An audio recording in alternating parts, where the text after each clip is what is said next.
Hello everyone and welcome back to Microbiology. Today we'll be covering Chapter 25, Circulatory and Lymphatic System Infections. The cardiovascular system is responsible for circulating blood, which includes foreign elements and plasma, throughout the body via the pumping action of the heart. It delivers oxygen to tissues and removes carbon dioxide from tissues. Pathogens can move through the blood plasma and blood capillaries, through the interstitial spaces, which are fluid-filled areas that surround tissues and cells, to the lymph and lymphatic capillaries. Pathogens can therefore be transferred from cardiovascular systems to the lymphatic system. Lymph capillaries then feed into the lymph vessels that move toward the heart, and then lymph re-enters veins just before the heart.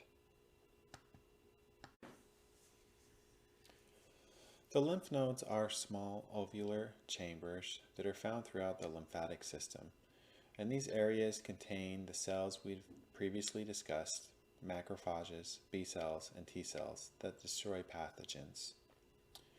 Buboes are infected lymph nodes that become swollen and tender.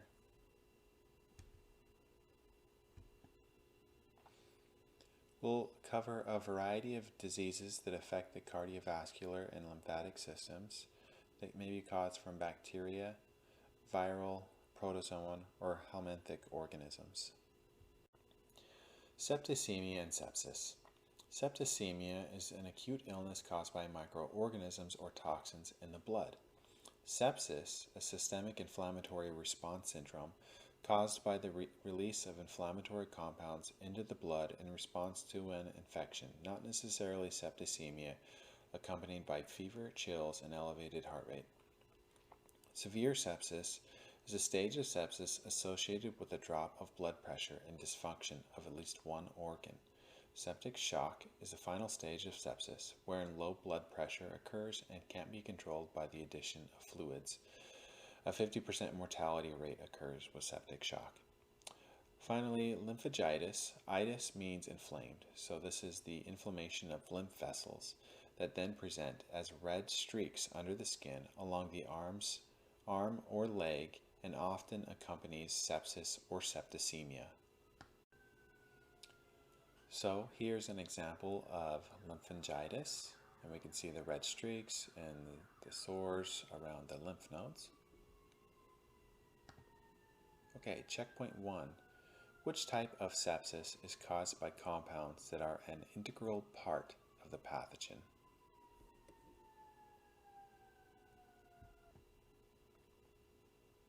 Okay, endocarditis is an inflammation of the endocardium, which is the inner layer of tissue that lines the heart muscle. This usually affects individuals with abnormal heart valves. The focal infection arising from infection of teeth or tonsils.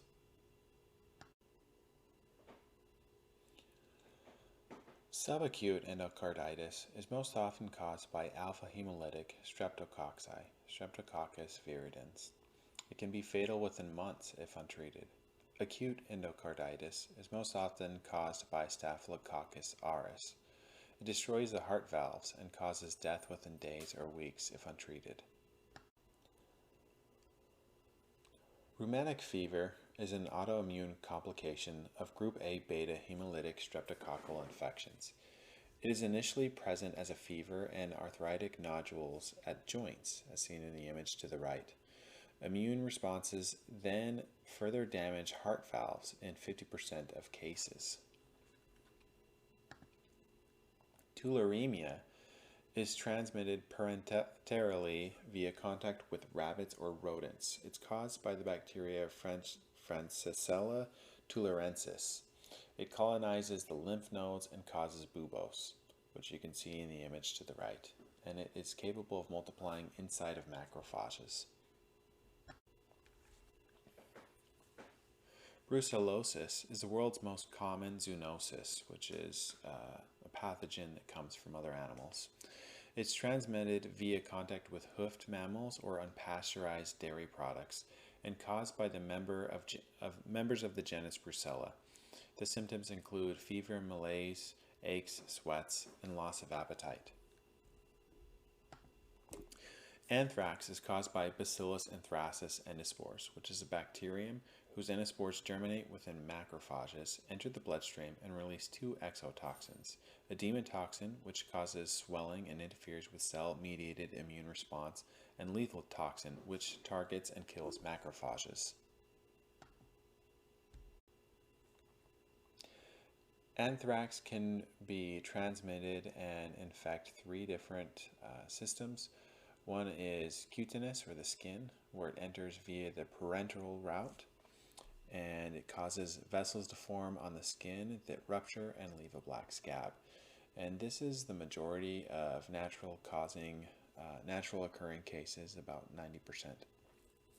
Next is gastrointestinal, where it can be transmitted via ingestion of endospores in undercooked food, and it causes ulcerated lesions throughout the GI tract, and the mortality rate is pretty high with this, greater than 50%.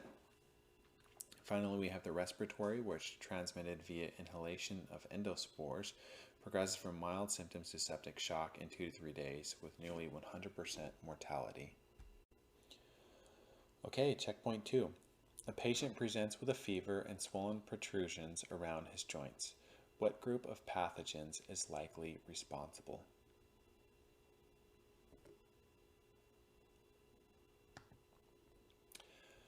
Gangrene is the necrosis of soft tissue resulting from the loss of blood supply. It is most commonly caused by Clostridium species, especially C. perfringens.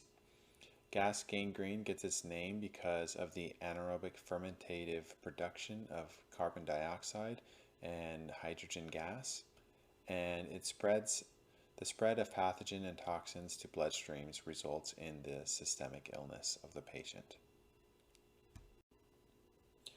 Cat scratch disease and rat bite fever. Cat scratch disease is caused by Bartonella henselae. It's carried by 40% of domestic and feral cats. It's a self-limiting infection, which means it will resolve on its own. And it involves papullae at the infection site, buboes, fever, and malaise.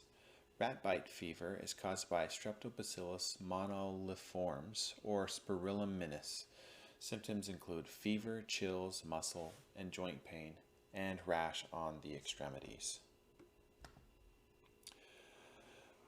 The plague is caused by Yersinia pestis. The reservoir is in rodents and vectors as fleas, and the vector is fleas, sorry. It is resistant to phagocytosis and proliferates in lymph, causing buboes, or the bubonic plague.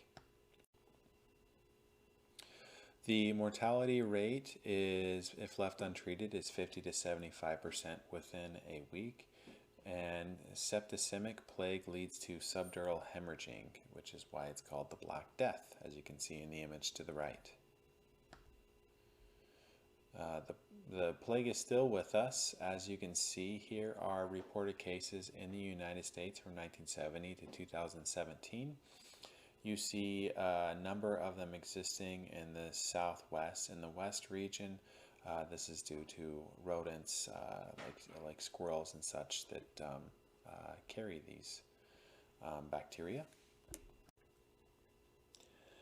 Now we have Lyme disease, which is the most common vector-borne disease in the U.S. Its reservoir is rodents, such as field mice, and the vector are ticks. It's caused by 3 species in the genus Borreliosis. The first system is a rash covering roughly 15 centimeter wide area, which is about 6 to 7 inches wide, with a concentric ring and red rings. It manifests as flu-like symptoms that appear after multiple weeks, and if left untreated, symptoms progress to irregular heartbeat, neurological dysfunction, and arthritis. Typhus and spotted fever are caused by rickettsia, which are obligate intracellular parasites of the vascular endothelial cells. It causes inflammation that leads to rupture of blood vessels, a rash, and fever. typhus fever is caused by R. prowazekii, which is transmitted by lice. Endemic murine typhus is caused by R. typhi, which is transmitted by fleas from rats. And then Rocky Mounted Spotted Fevers is caused by R. rickettsia, which is transmitted by ticks. Okay, so now we'll move on to the viral etiologic agents. First, we'll start with Burkitt's lymphoma and mononucleosis, which are caused by Epstein-Barr virus or human herpes virus 4, HHV4. It's nearly universal across the world and usually non-disease causing. However, malaria infection weakens immune response to EB virus, and Burkitt's lymphoma, which is a fast-growing tumor on the facial and neck lymph nodes, may result. Mononucleosis, for short called mono, results from an infection with EB virus post-childhood and is transmitted via saliva. It leads to unusually shaped nuclei of blood lymphocytes that are characteristic of the disease, as seen on the right. Next up is the cytomegalovirus infection caused by cytomegalovirus or human herpes virus 5, HHV5. It starts with a latent infection of white blood cells. It causes inclusion bodies and host cell enlargement, which is the cytomegaly, but usually not disease. It's near universal, roughly 80% of U.S. estimated to be carriers. If primary infection occurs when a woman is pregnant, fetus can be affected by cytomegalic inclusion disease that causes birth defects.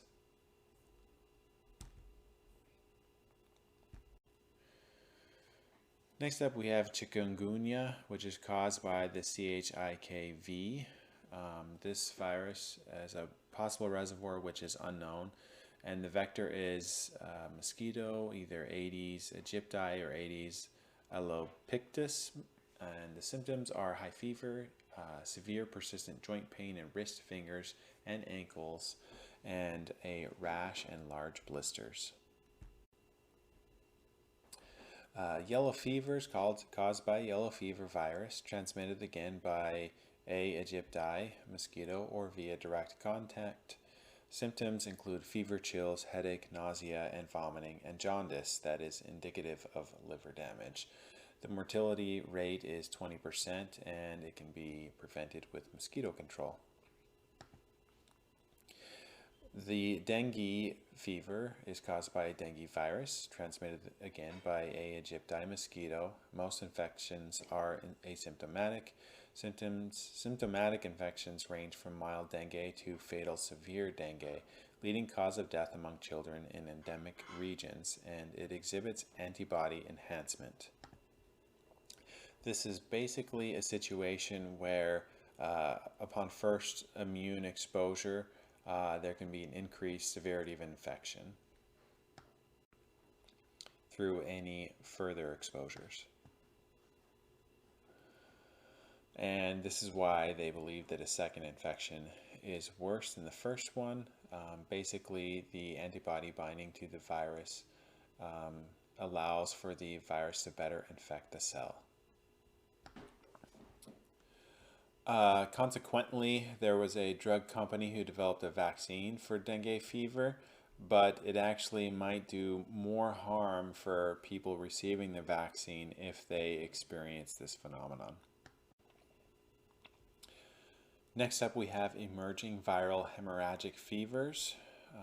They have mild symptoms, headache and muscle pain, which progress rapidly to high fever, vomiting blood, and uncontrolled bleeding from external openings. We have the Marburg virus, which has a reservoir in fruit bats and monkeys and is transmitted by contact. The Lassa fever, which has a reservoir in rodents and is transmitted by ingestion or an inhalation of droppings. And Ebola virus, which has a reservoir in fruit bats and is transmitted by ingestion or contact, where the mortality is actually greater than 90%.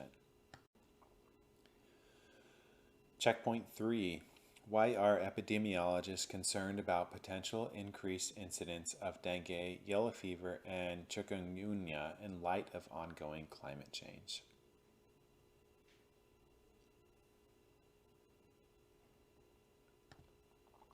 Okay, let's continue with the protozoan diseases, the Chagas disease, toxoplasmosis, and malaria.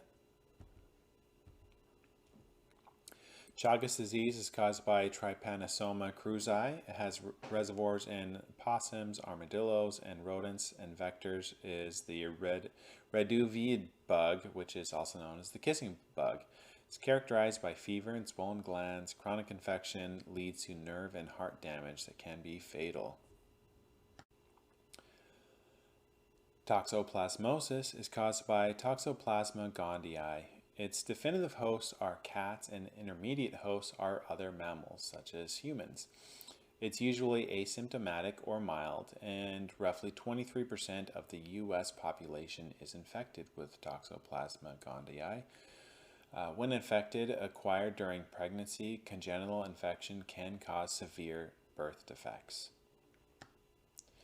Malaria is caused by members of the genus Plasmodium. Its vector is Anopheles mosquitoes. The symptoms are fever, chills, vomiting, severe headache, interspersed with asymptomatic periods. It was eliminated in the United States in 1949 through mosquito control. It affects 300 million people worldwide annually, and 90% of deaths occur in Africa from this disease. Plasmodium falciparum causes the most severe form. It destroys more red blood cells and causes abnormal surfaces that causes them to clog capillaries. As you can see on the left, they kind of have this flattened, ovoid, irregular shapes to them. It can lead to anemia, tissue death, and organ failure as a result. The mortality rate is 50% if untreated.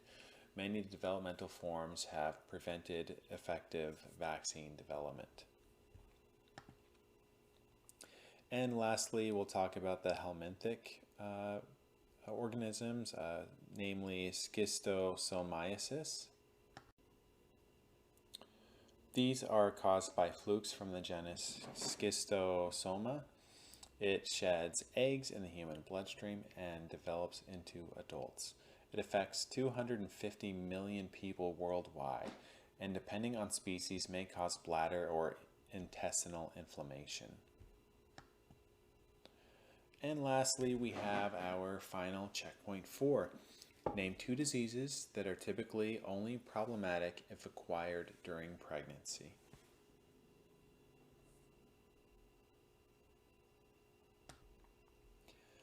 And that is the end of chapter 25. Thank you all so much for joining me for this microbiology lecture, and I hope you have a wonderful rest of your day. Bye-bye.